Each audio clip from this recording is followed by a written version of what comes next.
ఆనాడు కాంగ్రెస్ పార్టీ ఎన్నికల ముందు అనేకమైన హామీలు ఇచ్చింది.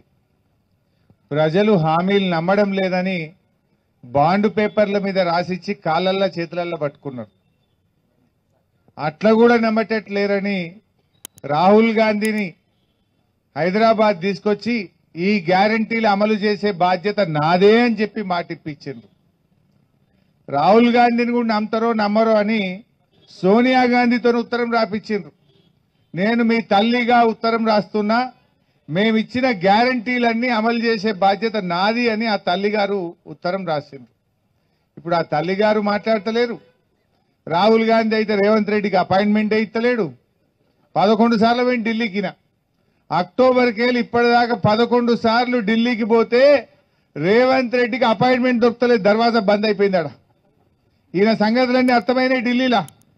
ఈయన అపాయింట్మెంట్ దొరకక పోతుండు వస్తుండు. అంతకు మించి ఢిల్లీలో మాత్రం రాహుల్ గాంధీ అపాయింట్మెంట్ దొరకలేదు. విలేకరులు అడిగిరట, అరే ఏమైందా అని అపాయింట్మెంట్ దొరకలేదు, నీ పతారా కమ్మైందా అని అడిగిరట ఢిల్లీలో. అడిగితే ముఖ్యమంత్రి ఆయన ఫోన్ తీసి చూపిస్తున్నట్టే, చూడు బైగో నాతో మాట్లాడి అంటున్నట. అంటే నువ్వు ఫోన్ చేసి చూయించుకున్నావంటేనే నీ ఇజ్జత్ పోయినట్టే లెక్క, నీ పతారా లేనట్టే లెక్క.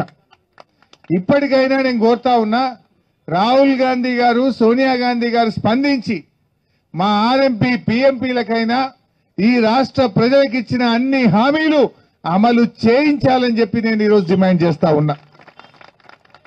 ముఖ్యంగా మీకు తెలుసు, బీఆర్ఎస్ ప్రభుత్వం ఉన్నప్పుడు ఆర్ఎంపీ పిఎంపీల మీద అక్రమ కేసులు లేవు, పోలీస్ కేసులు లేవు, దాడులు లేవు, మిమ్మల్ని అన్యాయంగా జైళ్లలో పెట్టిన పరిస్థితి లేదు. కానీ కాంగ్రెస్ వచ్చినాక నిద్ర పట్టలేదు. ఏ రాత్రి ఎవడొస్తాడో, ఏం కేసు పెట్టాడో, జైల్లో నూకుతాడో, పోలీస్ కేసులు పెట్టారో వాళ్ళని జీబులలో లేచి ఊరంతా తిప్పుతున్నారు. మీ ఆర్ఎంపీలను జీబులలో లేచి జిల్లా అంతా తిప్పుతున్నారు, భయభ్రాంతులకు గురి చేస్తున్నారు, అక్రమ కేసులు పెట్టి రోజుల తరబడి జైళ్లలో పెట్టి ఇవాళ వేధిస్తున్నటువంటి పరిస్థితి ఉన్నది. నేను అడుగుతా ఉన్నా, మీ మేనిఫెస్టోలో ఏం చెప్పారు? ట్రైనింగ్ ఇస్తాం, సర్టిఫికేట్లు ఇస్తామని చెప్పారు. దాన్ని ఎందుకు అమలు చేయడం లేదు? ట్రైనింగ్ ఇచ్చుడు మాట దేవుడెరుగు, కేసులు పెట్టి కనీసం ఉన్న బతుకుదెరువు లేకుండా పిల్లలకు దూరం చేస్తున్న పరిస్థితి ఉన్నది. ఇలా ఆర్ఎంపీలు కూడా ఆత్మహత్యలు చేసుకునే పరిస్థితి తెస్తా ఉన్నారు. ఆర్ఎంపీలను రోడ్ల మీద తెచ్చే పరిస్థితి తెస్తా ఉన్నారు.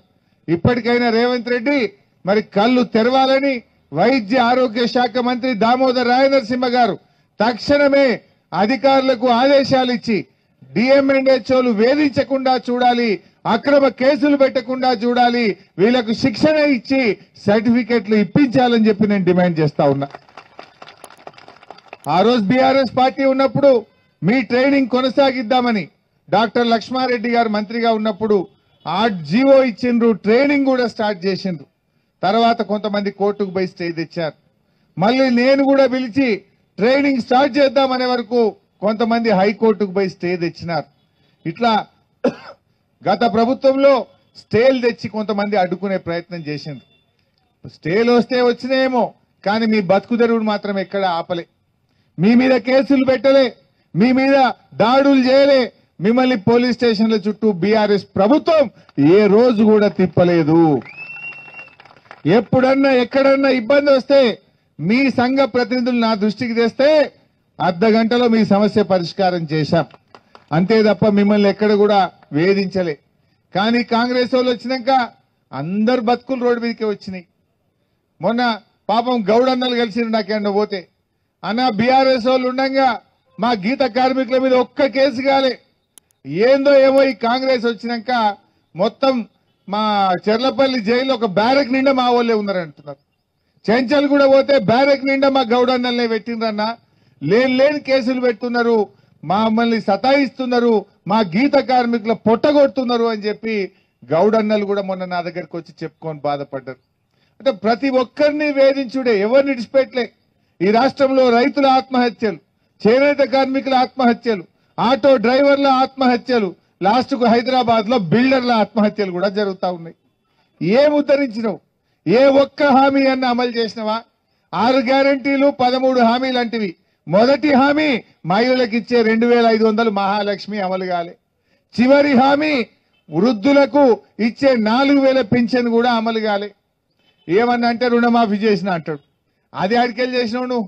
పోనీ అయిందా? ఏ ఊరికి పోదాం రేవంత్ రెడ్డి? నేను ఏ ఊరికన్నా ఈ రాష్ట్రంలో పోదాం, మొత్తం మంది రైతులకు రుణం మీ దాంట్లో అయినా అదే అందరికీ సగం మంది ఉంటారు ఇట్లా కానోళ్ళు. ఏడవైనా కాలే. దాని సూత్రం కూడా మీకు కూడా అర్థం కావాలి. రుణమాఫీ చేసినా నేను 21,000 ఇచ్చిన అంటాడు. ఇయ్యాల్సింది 45, ఇస్తానన్నది 31, ఇచ్చినా అని చెప్తున్నది 21, కానీ ఇచ్చింది 16, 15, 16. ఏ ఊర్లో రాలే. ఇదంతా మోసం. ఆ 15, 16 ఆయన ఏం చేసిండు తెలుసా మీకు? వానకాలం రైతు బంధు ఎగబెట్టిండు. వానకాలం రైతు బంధులో 8,000 కోట్ల రూపాయలు రైతులకు కేసీఆర్ ఇస్తుండే. వానకాలం ఇచ్చు, యాసంగిచ్చు. వానకాలం రైతు బంధు ఎగ్గొట్టి ఆ 8,000 తెచ్చిండు, రుణమాఫీకి ఇచ్చిండు. రెండవది ముసలోళ్ళకి 2,000 పింఛన్ ఇస్తే నెలకు 1,000 కోట్లు అవుతాయి. ఈయన 4,000 ఇస్తా అన్నాడు. 4,000 ఇయ్యగానే 2 నెలల పింఛన్ ఎగ్గొట్టిండు. అంటే అవి 2,000. ఆ 2,000 ఇటు మళ్ళీ ఇచ్చిండు. వృద్ధుల పింఛన్ 2,000 ఎగ్గొట్టిండు, రుణమాఫీకి కలిపిండు. వానకాలం రైతు బంధు ఎగ్గొట్టిండు, 8,000 ఇటు కలిపిండు. కేసీఆర్ ఉండగా బతుకమ్మ చీరలు, రంజాన్ చీరలు, క్రిస్టమస్ చీరలు వచ్చు. అవో 1,000 కోట్లు ఎగబెట్టిండు, దాన్ని ఇటు మలిపిండు. ఇట్లా ఆయన ఇచ్చిందేమి లేదు. కేసీఆర్ కిట్ ఉంటుండే దవాఖాన్లల్లా. ఆడపిల్ల పుడితే 13,000, మగపిల్లవాడు పుడితే 12,000 కిట్ ఇచ్చి అన్నం పెట్టి ఆటో కిరాయి లేకుండా తల్లిని పిల్లని ఇంటికాడ దించచ్చు కేసీఆర్. దాన్ని ఎగబెట్టిండు, దాని 2,000 కోట్లు రుణమాఫీకి మలిపిండు.